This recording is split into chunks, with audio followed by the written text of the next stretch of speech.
Hi students, welcome to the class. आज हम new chapter start करने वाले हैं, कॉम्प्लेक्स नंबर्स। तो फर्स्ट क्लास में हम क्या पढ़ते हैं? Introduction of iota. चलिए जी। In this set of real numbers, तो रियल नंबर्स कौन से होते थे? जितने भी नंबर्स आपने 10th क्लास में पढ़े हैं वो सारे रियल नंबर्स थे। तो in this set of real numbers there is no real value of x satisfying the equation x square plus 1 is equal to 0। यानी कि आपने 10th क्लास में पढ़ा हुआ है जैसे रियल नंबर्स, तो x square plus 1 is equal to 0 को सॉल्व करते हैं। तो ये आ गया जी, x square is equal to -1। तो ऐसा कौन सा नंबर आपने 10th क्लास में पढ़ा हुआ है जिसका स्क्वायर नेगेटिव हो? तो हमने तो ऐसा कुछ नहीं पढ़ा। थोड़ी सी इंट्रोडक्शन करते हैं, 10th क्लास में जो जो करा था आपने रिकैप करते हैं। आप एक इक्वेशन पढ़ा करते थे, a x square plus b x plus c is equal to 0। कोई भी क्वाड्रेटिक इक्वेशन, इसको सॉल्व करके ये x में क्वाड्रेटिक है तो इसके दो रूट्स आएंगे। तो वो दो रूट्स कौन से होते थे? x is equal to -b plus minus under the root b square minus 4ac upon 2a। तो x के दो रूट्स आते थे, एक बारी प्लस का साइन लेने के बाद, एक बारी माइनस का साइन लेने के बाद। तो ये जो बी स्क्वायर माइनस 4ac वाली चीज़ होती थी, इसको क्या बोलते थे? डिस्क्रिमिनेंट। तो ये नेचर ऑफ रूट्स के अंदर पढ़ा करते थे हम।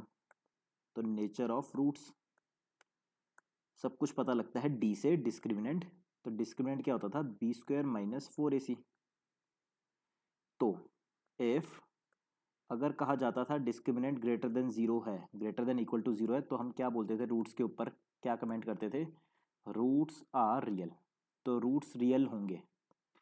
तो जिसमें पहला पॉइंट क्या होता था? अगर डी है जी ग्रेटर देन 0, तो हम कहते थे roots are real and distinct. Roots real आएंगे एंड डिस्टिंक्ट आएंगे। अगर हम कहते थे डी इज इक्वल टू 0, तो इसमें क्या आता था? Roots are real and equal. तो रियल आएंगे एंड इक्वल आएंगे। लेकिन अगर हो जाए root discriminant is less than 0, तो यहाँ पे हम 10th क्लास में बात खत्म कर देते थे ये कह के कि roots are imaginary. Roots imaginary होंगे और वो हम निकाल भी नहीं पाते थे। या फिर कॉम्प्लेक्स रूट्स आएंगे, या फिर नॉन रियल, रियल रूट्स नहीं आएंगे। तो ये सारी बात करके हम 10th क्लास में बात यहीं पे ख़त्म करते थे, अगर डिस्क्रिमिनेंट लेस देन 0 हो। लेकिन हमारा जो आज का चैप्टर है वो यही है, कॉम्प्लेक्स नंबर्स। यहाँ पे अक्सर डिस्क्रिमिनेंट क्या होगा? लेस देन 0 ही होगा। तो आज तक आपने जितने भी नंबर्स पढ़े थे वो सारे रियल नंबर्स पढ़े थे। जैसे कि रियल नंबर्स के अंदर क्या क्या आते हैं? जैसे कि integers 1 2 3 4 5 6 -1 -2 -3, integers, whole number, rational number जो पी बाई क्यू की फॉर्म में होते हैं, इरेशनल नंबर जैसे √2 √3 जो पी बाई क्यू की फॉर्म में नहीं होते, इरेशनल नंबर जैसे pi, and odd, even, prime, composite. जितने भी नंबर्स पढ़े हैं वो सारे के सारे कैसे पढ़े हैं? 10th क्लास में जितने भी नंबर्स पढ़े हैं वो सारे रियल्स पढ़े हैं। तो ये सारे रियल नंबर होते थे। आज हम पहली बार ही पढ़ने वाले हैं इमेजिनरी नंबर। तो इमेजिनरी नंबर में क्या खास बात होती है? डिस्क्रिमिनेंट क्या होता है? Less than 0। चलिए जी, वापस आते हैं एक बार। तो x square plus 1 is equal to 0, ये कोई क्वाड्रेटिक इक्वेशन है। तो कहते हैं रियल नंबर्स के अंदर तो ऐसा कोई आंसर नहीं है जो इस एक्स को सेटिस्फाई करे। मतलब एक्स का स्क्वायर -1 हो जाए, कोई भी एक ऐसा नंबर बताओ जिसका स्क्वायर -1 होता है। रियल नंबर्स में तो ऐसा नंबर कोई नहीं है। तो क्या किया जाए फिर? यूलर एक मैथमेटिशियन था, तो Euler the mathematician introduces the concept of imaginary number defining iota. तो इमेजिनरी नंबर कौन सा डिफाइन किया उसने? आयोटा। तो आयोटा को इस तरह से डिनोट किया जाता है, आई। तो आयोटा एक ऐसा नंबर है जिसका स्क्वायर, आयोटा एक ऐसा इमेजिनरी नंबर है जिसका स्क्वायर -1 होता है। तो इसको बोल दिया हमने इक्वेशन नंबर 2। और इक्वेशन नंबर 1 क्या थी हमारे पास? X square is equal to -1। तो फ्रॉम इक्वेशन 1 एंड 2, तो एक्स स्क्वायर कितना आ गया जी? आयोटा स्क्वायर के बराबर। तो एक्स कितना आ गया? Under root of iota square. कभी भी स्क्वायर से अंडर रूट कट होता है तो हमेशा प्लस माइनस आता है। तो x is equal to plus minus iota. तो ये इस क्वेश्चन का आंसर है। क्वेश्चन क्या था हमारा, x square plus one is equal to zero. हमने क्या करा, x square is equal to minus one, इसको सॉल्व करके आंसर कितना आया, x is equal to plus minus iota. तो आज के बाद हमने आयोटा के बारे में क्या सीखा है। आयोटा एक इमेजिनरी नंबर है जिसका आंसर क्या होता है, under root of minus one, या फिर आप ऐसे भी बोल सकते हो आयोटा ही एक ऐसा इकलौता कॉम्प्लेक्स इमेजिनरी नंबर है जिसका स्क्वायर नेगेटिव होता है। तो आयोटा क्या है, रियल नंबर नहीं है। तो आयोटा क्या है, कॉम्प्लेक्स नंबर है जिसका स्क्वायर कितना होता है, माइनस वन। तो कुछ बच्चे बोलते हैं क्या आयोटा ज़ीरो है। जी नहीं, आयोटा ज़ीरो नहीं है। क्या आयोटा ग्रेटर देन ज़ीरो है। जी नहीं, ये भी गलत है, आयोटा ज़ीरो से बड़ा नहीं है। तो क्या आयोटा ज़ीरो से छोटा है, नहीं जी नहीं, ये भी गलत है। तो आयोटा ना तो ज़ीरो है, ना ज़ीरो से बड़ा है, ना ज़ीरो से छोटा है। ज़ीरो, ज़ीरो से बड़ा, ज़ीरो से छोटा तो रियल नंबर्स होते हैं, बट आयोटा तो रियल नंबर है ही नहीं।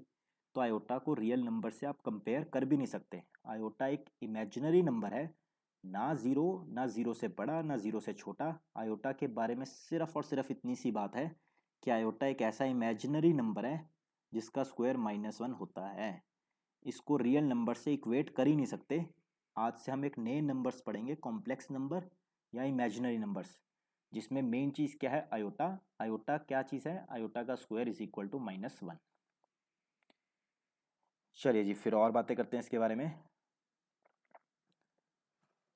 अब आयोटा की साइक्लिसिटी देखते हैं। तो साइक्लिसिटी ऑफ आयोटा वो चेक करते हैं। साइक्लिसिटी ऑफ आयोटा, इसका क्या मतलब है कि आयोटा तो चलो ठीक है, आयोटा ही होता है या under root minus one. Iota का स्क्वायर क्या होता है, माइनस वन। आयोटा का क्यूब क्या होता है, iota square into iota. Iota square क्या होता है, माइनस वन, तो माइनस आयोटा हो गया जी आयोटा का क्यूब। आयोटा की पावर फोर क्या होगा, iota square into iota square. Iota square क्या होता है, minus one into minus one, तो ये कितना हो गया, वन। तो आयोटा की पावर फोर कितना होता है, वन। इसी तरह आयोटा की पावर जीरो, याद होगा आपको, किसी भी चीज़ की पावर जीरो क्या होता था, वन। तो आयोटा की पावर फोर भी कितना हो गया, वन। तो इन सबको मैंने एक बॉक्स में डाल लिया। अब ध्यान से देखना, आयोटा की पावर फाइव क्या होगा, आयोटा की power four into iota. Iota की पावर फोर क्या होता है, वन इंटू आयोटा इस आयोटा, मतलब ये वाली वैल्यू दोबारा आ गई। आयोटा की पावर सिक्स क्या होगा, आयोटा की power four into iota square. Iota की पावर फोर कितना होता है, वन। आयोटा स्क्वायर कितना होता है, माइनस वन। आंसर कितना आया, माइनस आयोटा माइनस वन। तो मतलब कि ये वाली वैल्यू दोबारा आ गई। आयोटा की पावर सेवन क्या होगा, आयोटा की power four into iota three. Iota की पावर फोर तो वन हो गया, आयोटा की पावर थ्री कितना हो गया, माइनस आयोटा, यानी ये वाली वैल्यू दोबारा आ गई। तो आयोटा की पावर एट क्या होगा, आयोटा की पावर फोर इंटू आयोटा की power four, base same power add. Iota four कितना होता है, one into one is equal to one, तो ये वाली वैल्यू दोबारा आ गई। कहने का मतलब अब आप वैल्यूज़ बढ़ाते जाओ, आयोटा की पावर नाइन टेन, तो यही चार वैल्यूज़ रिपीट होती रहती हैं, यही चार वैल्यूज़ बस रिपीट होती रहेंगी। तो इसका मतलब therefore cyclicity of iota is four.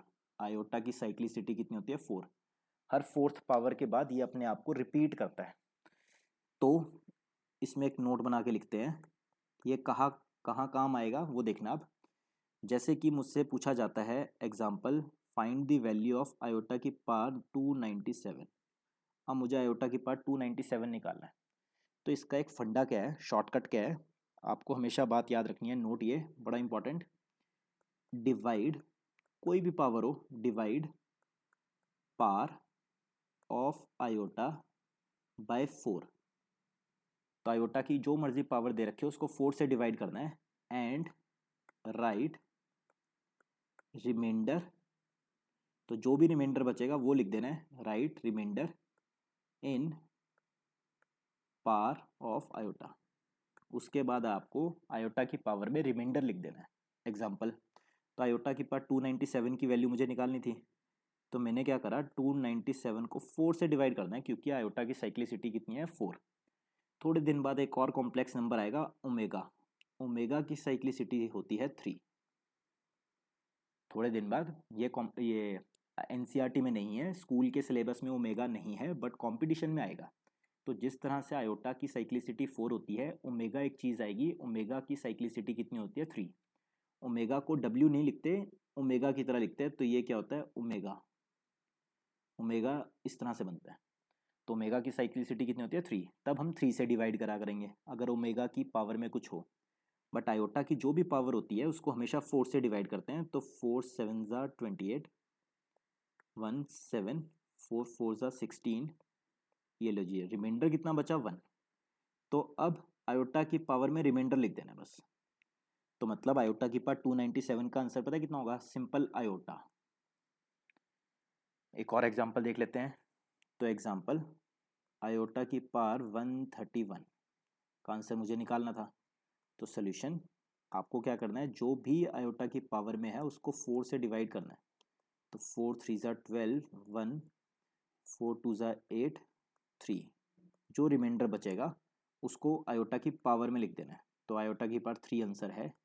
Iota की पावर 3 कितना होता था, iota square into iota. Iota square कितना हो गया -1 इंटू आयोटा, यानी कि फाइनल आंसर कितना आ गया माइनस आयोटा। आयोटा की पावर 196 है मान लेते हैं, इसका आंसर हमें निकालना है। तो हम क्या करेंगे, जो भी पावर है उसको 4 से डिवाइड करेंगे। तो 4 4 ज़ा 16, 3 4 9 का 36, रिमाइंडर बचा 0। तो जो भी रिमाइंडर बचेगा वो लिख देना है। तो आयोटा की पावर 0 आंसर है, यानी कि 1। तो आयोटा की पावर 196 का आंसर कितना होता है 1। चलिए जी, अब हमने ये कर लिया। तो आयोटा क्या चीज़ होती है हमने देखा, ना तो आयोटा 0 है, ना 0 से बड़ा है, ना 0 से छोटा है। आयोटा एक इमेजिनरी नंबर है, इमेजिनरी कॉम्प्लेक्स नंबर है जिसको रियल नंबर से आप कंपेयर नहीं कर सकते। चलिए जी, नेक्स्ट है जी अब डेफिनेशन ऑफ कॉम्प्लेक्स नंबर। तो आज का पॉइंट नंबर 2 है। पॉइंट नंबर 1 में हमने इंट्रोडक्शन पढ़ी, पॉइंट नंबर 2 है डेफिनेशन ऑफ कॉम्प्लेक्स नंबर। तो किसी भी कॉम्प्लेक्स नंबर को डिनोट करने के कई सारे तरीके होते हैं, लेकिन सबसे इंपॉर्टेंट होता है स्टैंडर्ड फॉर्म। तो किसी कॉम्प्लेक्स नंबर को z से डिनोट करते हैं, मोस्टली हम कॉम्प्लेक्स नंबर को z से डिनोट करते हैं। तो z is equal to x plus iota y, z is equal to x plus iota y. किसी भी कॉम्प्लेक्स नंबर को हम इस तरह से डिनोट करते हैं। तो चलिए जी, जैसे हम 10th क्लास में करते थे कोऑर्डिनेट सिस्टम, तो ये है एक्स एक्सिस, इसे क्या बोलते हैं रियल एक्सिस। तो ये है वाई एक्सिस, इसको क्या बोलेंगे इमेजिनरी एक्सिस। यहाँ आयोटा की टर्म्स आएंगी, जैसे कि ये क्या होगा 1 2 3 4 dash iota, 2 iota, 3 iota dash, -1 real axis पे रियल नंबर्स आएंगे, तो -2 -3 dash, minus iota imaginary axis पे इमेजिनरी नंबर आएंगे, -2 आयोटा, -3 आयोटा, -4 आयोटा डैश। तो z कोई कॉम्प्लेक्स नंबर है, लेट से उसका x कोऑर्डिनेट x, y। तो किसी कॉम्प्लेक्स नंबर को कैसे लिखते हैं, z is equal to x plus iota y. तो तो z क्या है जी, कोई भी कॉम्प्लेक्स नंबर।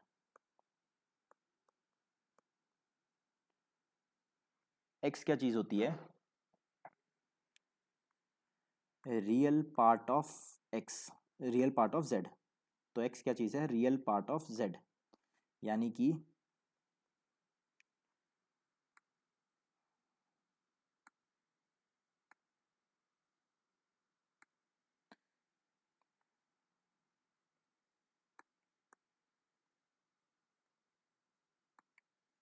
तो यानी कि आप रियल पार्ट ऑफ z क्या चीज़ है x। इसी तरह सिंपल y जो आयोटा के साथ लिखा होता है उसे क्या बोलते हैं, imaginary part of z, imaginary part of z। तो इस तरह से लिखते हैं I am imaginary part of z is y। Iota नहीं है, आयोटा के साथ वाली जो चीज़ होती है उसको बोलते हैं इमेजिनरी पार्ट ऑफ z। तो कभी आपसे पूछा जाए z is equal to example 3 - 4 iota, तो z क्या कोई कॉम्प्लेक्स नंबर। अगर आपको बोलते हैं इमेजिनरी पार्ट ऑफ z बताओ, तो आंसर कितना आएगा -4। अगर आपको बोलते हैं रियल पार्ट ऑफ जेड बताओ तो आंसर कितना आएगा 3। तो आयोटा के साथ वाली चीज़ क्या होती है इमेजिनरी पार्ट ऑफ जेड, और बिना आयोटा के साथ वाली चीज़ मतलब एक्स जो है वो क्या हो गया रियल पार्ट ऑफ जेड। चलिए जी फिर, तो अभी अभी हमने देखा z इज इक्वल टू किसी भी कॉम्प्लेक्स नंबर को डिनोट करने का तरीका क्या होता है एक्स प्लस आयोटा वाई, यही है स्टैंडर्ड फॉर्म। तो किसी भी कॉम्प्लेक्स नंबर को लिखने की स्टैंडर्ड फॉर्म क्या है z is equal to x plus iota y. If अगर बाय चांस x जीरो हो जाए तो z क्या बचेगा सिंपल आयोटा वाई। तो z को क्या बोला जाता है is called purely imaginary number. अगर किसी कॉम्प्लेक्स नंबर में रियल पार्ट जीरो हो जाए तो उसको क्या बोल देते हैं प्योरली इमेजिनरी नंबर। इफ किसी कॉम्प्लेक्स नंबर में y जीरो हो जाए तो z क्या बचेगा सिंपल x। x क्या होता है रियल पार्ट, तो इस z को क्या बोलेंगे इस purely real number.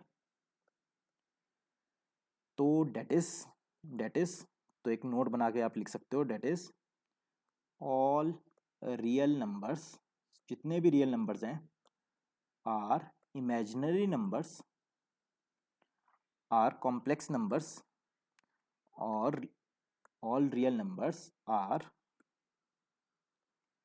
Complex numbers with its imaginary part zero, with its imaginary part zero। तो एग्जाम्पल 4, 4 एक कॉम्प्लेक्स नंबर है, रियल नंबर भी है कॉम्प्लेक्स नंबर भी है। तो 4 एक रियल नंबर है, हमें हमेशा से पता है। तो z इज इक्वल टू 4, इसको कॉम्प्लेक्स नंबर में किस तरह से लिखेंगे 4 प्लस जीरो आयोटा।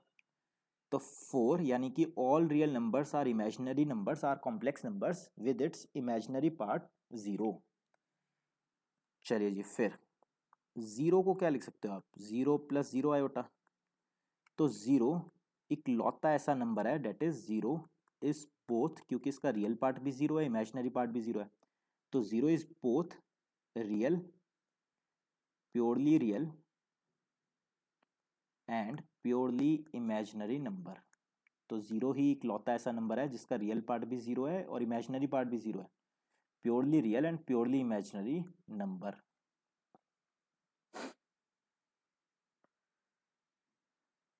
तो zero is both purely real and purely imaginary number.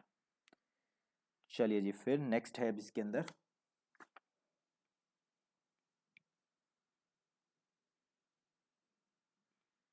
एक क्वेश्चन डिस्कस करते हैं। Express the following in standard form. तो अभी तक हमने आयोटा के बारे में पढ़ा। अब आपको ख्याल क्या रखना है आयोटा को कभी भी डिनोमिनेटर में नहीं आने देना। आयोटा को कभी भी डिनोमिनेटर में नहीं आने देना। तो क्या कर लेना उसको रैशनलाइज। तो अब हमें इसको सिंप्लीफाई करना था, इसको स्टैंडर्ड फॉर्म में लिखना था। इसको किस तरह से लिखना है हमेशा एक्स प्लस आयोटा वाई की फॉर्म में लिखना है, रियल पार्ट अलग इमेजिनरी पार्ट अलग। चलिए करते हैं। तो डिनोमिनेटर में कभी आयोटा नहीं आने देना, तो मैंने क्या करा इसे रैशनलाइज। तो नीचे वाला साइन चेंज करके नीचे वाले टर्म की साइन चेंज करके बीच में उसी से मल्टीप्लाई उसी से डिवाइड। तो ये क्या बन गया जी 1 प्लस आयोटा का होल स्क्वायर ऊपर एंड नीचे a plus b a minus b, तो ए का स्क्वायर माइनस बी का स्क्वायर। चलिए जी ऊपर क्या बना ए प्लस बी का होल स्क्वायर खोल दीजिए a square plus b square plus 2ab। नीचे 1 का स्क्वायर 1, आयोटा स्क्वायर क्या होता है -1। आयोटा स्क्वायर की डेफिनेशन ही क्या होती है आयोटा स्क्वायर इज -1।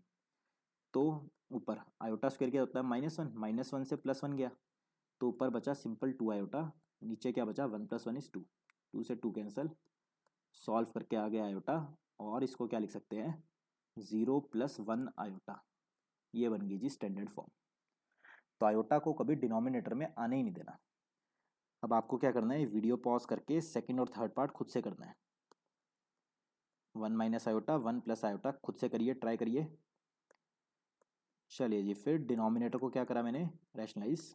तो ऊपर क्या आ गया 1 - आयोटा का स्क्वायर, नीचे क्या आ गया a + b a - b मतलब a square minus b square. ऊपर आ गया जी a - b का whole square a square plus b square minus 2ab।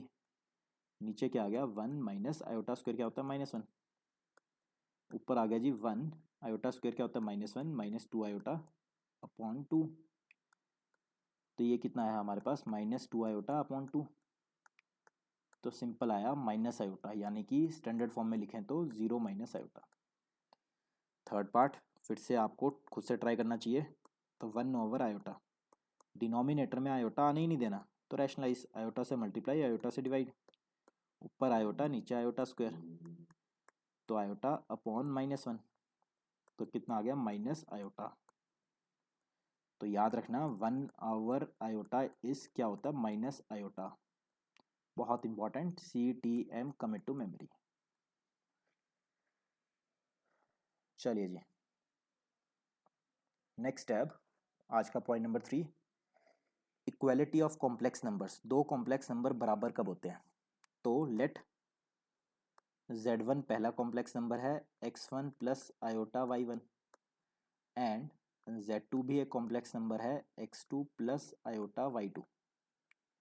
तो इफ अगर हमें गिवन है Z1 Z2 के बराबर है, तो Z1 क्या था x1 plus iota y1, and Z2 क्या था x2 प्लस आयोटा y2। तो दो कॉम्प्लेक्स नंबर बराबर कब होते हैं? जब रियल पार्ट रियल के बराबर होना चाहिए और इमेजिनरी पार्ट इमेजिनरी के बराबर होना चाहिए। मतलब x1 should be equal to x2, y1 should be equal to y2। याद रखना, दो कॉम्प्लेक्स नंबर बराबर कब होते हैं? जब real part of Z1 should be equal to real part of Z2 and imaginary part of Z1 should be equal to imaginary part of Z2। Real part हमेशा real के बराबर होता है, इमेजिनरी पार्ट हमेशा इमेजिनरी के बराबर होता है। चलिए जी, एक एग्जांपल देख लेते हैं। तो example, x plus iota y is equal to 3 minus 2 iota, find x and y।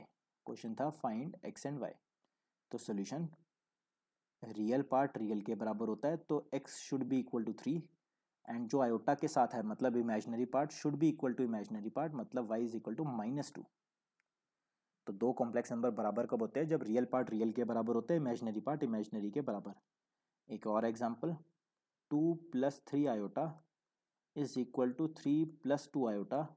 Question था ट्रू और फॉल्स, तो हम आंसर क्या बोलेंगे? फॉल्स। क्यों? क्योंकि हमें पता है रियल पार्ट रियल के बराबर नहीं है, इमेजिनरी पार्ट इमेजिनरी के बराबर नहीं है, इसलिए आंसर क्या हो गया? फॉल्स। एक और क्वेश्चन लेते हैं, x plus y plus x minus y iota is equal to 4 plus 3 iota, find x and y। तो real part should be equal to real part, दे रखे हैं बराबर तो है, x प्लस वाई कितना हो गया 4, एंड x माइनस वाई कितना हो गया 3। Imaginary part should be equal to imaginary part and real part should be equal to real part. दोनों को ऐड किया तो 2x कितना आ गया जी 7, x कितना आ गया जी 7/2, यानी कि 3.5। तो वापस से पहली इक्वेशन में वापस डाल दिया, तो 7/2 plus y is equal to 4। तो y कितना आ गया जी 4 माइनस 7/2, यानी कि 1/2। तो मुझे कहा गया था x एंड y निकालो, तो ये हमने निकाल लिए, x आया 7/2 एंड y आया 1/2। चलिए जी, अब हमने इक्वालिटी सीख ली, दो कॉम्प्लेक्स नंबर बराबर कब होते हैं। नेक्स्ट टॉपिक है addition of two complex number. दो कॉम्प्लेक्स नंबर ऐड कैसे होंगे? तो लेट्स से Z1 दे रखा है जी x1 plus iota y1, and Z2 कोई दूसरा कॉम्प्लेक्स नंबर दे रखा है x2 प्लस आयोटा y2। तो इन दोनों को ऐड करना है। तो दो कॉम्प्लेक्स नंबर ऐड कब होते हैं? जब रियल पार्ट में रियल पार्ट ऐड होता है प्लस इमेजिनरी पार्ट में इमेजिनरी पार्ट ऐड होता है। एग्जाम्पल, तो Z1 दे रखा था, मान लेते हैं 3 माइनस 4 आयोटा, Z2 दे रखा है जी 7 प्लस 3 आयोटा। अगर मुझे कहा जाए Z1 प्लस Z2 दोनों कॉम्प्लेक्स नंबर को ऐड करके बताओ, तो रियल पार्ट में रियल पार्ट ऐड कर देना है, इमेजिनरी पार्ट में इमेजिनरी पार्ट ऐड कर देना है। तो -4 iota and 3 iota is -1 and 7 plus 3 is 10। तो दो कॉम्प्लेक्स नंबर ऐड कब होते हैं? जब रियल पार्ट में रियल पार्ट ऐड कर दो, इमेजिनरी पार्ट में इमेजिनरी पार्ट ऐड करना है। नेक्स्ट टॉपिक है difference of two complex number. दो कॉम्प्लेक्स नंबर सब्ट्रैक्ट कैसे होंगे? उसी तरह बड़ा इजी सा है। तो x1 प्लस आयोटा y1 एक कॉम्प्लेक्स नंबर, Z2 दूसरा complex number x2 plus iota y2। अगर हमें निकालना है Z1 minus Z2, real part में से रियल पार्ट माइनस होगा एंड इमेजिनरी पार्ट में से इमेजिनरी पार्ट माइनस होगा। तो ये होता है जी Z1 माइनस Z2। चलिए जी एग्जांपल ले लेते हैं। तो Z1 था 3 प्लस 2 आयोटा एंड Z2 मान लेते हैं हमारे पास है सिंपल 1 प्लस आयोटा। तो Z1 है 1 प्लस आयोटा। अब मुझे निकालना है Z1 माइनस Z2। तो 3 माइनस 1 इज 2, 2 माइनस 1 इज, तो ये आया जी Z1 minus Z2। Next topic है बहुत important, multiplication of complex number. दो कॉम्प्लेक्स नंबर मल्टीप्लाई कैसे होंगे। तो लेट से Z1 है x plus iota y1, Z2 दे रखा है जी x2 प्लस आयोटा y2। तो अब मुझे निकालना है Z1 Z2। तो वो कैसे कैसे निकलता है, दोनों को मल्टीप्लाई करके। तो x1 x2 plus x1 iota y2 plus सबको सबसे multiply iota y1 x2 plus iota square y1 y2। ये क्या हो गया और ये क्या हो गया। तो इन दोनों को इकट्ठा करके लिखा तो ये आ गया जी x1 x2, आयोटा स्क्वायर क्या होता है -1, तो माइनस y1 y2। ये हो गया रियल पार्ट अलग से, प्लस आयोटा के साथ क्या आएगा अब x1 y2 plus y1 x2, इसको बोलेंगे इमेजिनरी पार्ट। तो ये आया जी Z1 Z2 का आंसर। रट्टा नहीं मारना, सिर्फ समझना है कि ऐसे दो कॉम्प्लेक्स नंबर मल्टीप्लाई होते हैं। एग्जाम्पल, तो Z1 दे देते हैं 2 प्लस 3 आयोटा, Z2 दे देते हैं लेट से 3 माइनस 4 आयोटा। अब मुझे इन दोनों को मल्टीप्लाई करके बताना है। तो 2 को 3 से 2 इंटू 3 6, फिर 2 को -4 से तो -4 आयोटा, फिर 3 को 3 से तो यानी कि 9 आयोटा, 3 को 4 से यानी कि -12 आयोटा स्क्वायर। तो 6 minus 8 iota plus 9 iota, iota square कितना होता है -1 इंटू -12 इज 12। तो रियल पार्ट अलग करने होते हैं हमेशा, 12 plus 6 is 18 and imaginary part अलग, तो प्लस आयोटा। तो ये आया जी दोनों को मल्टीप्लाई करके 18 प्लस आयोटा। चलिए जी अब पढ़ते हैं division of two complex number. दो कॉम्प्लेक्स नंबर डिवाइड कैसे होंगे। तो लेट से Z1 दे रखा है x1 plus iota y1, Z2 भी दे रखा है हमें x2 प्लस आयोटा y2। मुझे करना है इन दोनों को डिवाइड। तो डिवाइड करेंगे तो किस बात का ख्याल रखना है कि डिनोमिनेटर में आयोटा नहीं आने देना, तो इसको कर देंगे रैशनलाइज, यानी कि बीच का साइन चेंज करके ऊपर नीचे मल्टीप्लाई करेंगे और फिर सिंप्लीफाई करेंगे। एग्जाम्पल, तो मान लेते हैं हमें निकालना है 2 plus 3 iota and 1 minus iota, ये आंसर हमें निकालना है। तो मैंने क्या किया, डिनोमिनेटर को कर दिया रैशनलाइज। तो 1 प्लस आयोटा से मल्टीप्लाई, 1 प्लस आयोटा से डिवाइड। चलिए जी अब ऊपर मल्टीप्लाई करते हैं। तो 2 into 1 2 plus 2 iota plus 3 iota plus 3 iota square and नीचे a plus b a minus b, तो ए का स्क्वायर माइनस बी का स्क्वायर। तो ऊपर बना जी, ये क्या बना -3, आयोटा स्क्वायर क्या होता है -1 इंटू 3 -3, तो 2 माइनस 3 -1 प्लस 5 आयोटा, नीचे क्या बना 1 माइनस ऑफ आयोटा स्क्वायर क्या होता है -1, तो ये कितना है जी -1 प्लस 5 आयोटा डिवाइड बाय 2। थोड़ा सा अच्छा करके लिखते हैं। तो -1/2 रियल पार्ट अलग प्लस 5/2 आयोटा इमेजिनरी पार्ट अलग, तो दोनों की डिवीजन ये आई। तो Z1/Z2 क्या आया लाइक दिस। तो ये स्टैंडर्ड फॉर्म है। रियल पार्ट कितने हैं -1/2, इमेजिनरी पार्ट कितना है 5/2। चलिए जी आज का लास्ट टॉपिक है multiplicative inverse of any complex number set. तो मल्टीप्लिकेटिव इनवर्स क्या होता है इज 1/z, यानी कि डेट इज लेट से कोई कॉम्प्लेक्स नंबर दे रखा है z x plus iota y, then it's multiplicative inverse. तो उसका मल्टीप्लिकेटिव इनवर्स क्या होता है 1/z। यानी कि 1/x प्लस आयोटा वाई। अब इसको सिंप्लीफाई कैसे करेंगे, रैशनलाइज करेंगे, तो ऊपर साइन चेंज करके मल्टीप्लाई एंड डिवाइड। एग्जाम्पल, अगर z दे रखा है 2 प्लस आयोटा, अब मुझे निकालना है इसका मल्टीप्लिकेटिव इन्वर्स। तो मल्टीप्लिकेटिव इन्वर्स क्या हो जाएगा, 1/z, यानी कि 1/2 प्लस आयोटा। रैशनलाइज करेंगे, हमें डिनोमिनेटर में आयोटा पसंद नहीं है, तो साइन चेंज करके मल्टीप्लाई एंड डिवाइड। ऊपर हो गया जी 2 माइनस आयोटा, नीचे क्या हो गया, a plus b, a minus b, तो a का स्क्वायर माइनस b का स्क्वायर। ऊपर हो गया 2 माइनस आयोटा, नीचे क्या हो गया, 4 माइनस ऑफ -1, यानी कि 2 minus iota divide by 5। Simplify करेंगे तो क्या हो गया, 2/5 माइनस 1/5 आयोटा, ये निकला है जी 1/z, यानी कि मल्टीप्लिकेटिव इन्वर्स। तो z का मल्टीप्लिकेटिव इन्वर्स कितना आया इस बार, 2/5 माइनस 1/5 आयोटा। नेक्स्ट टाइम में कॉम्प्लेक्स नंबर की और थ्योरी करेंगे, उसके बाद से क्वेश्चन स्टार्ट किया करेंगे। चलिए जी, आपका काम क्या है, इसको अच्छे से नोट डाउन करना है, 2-3 बार अच्छे से रीड करना है। Thank you guys, thank you so much. If you like our video, please press the like button and keep sharing the video with your friends. God bless you all.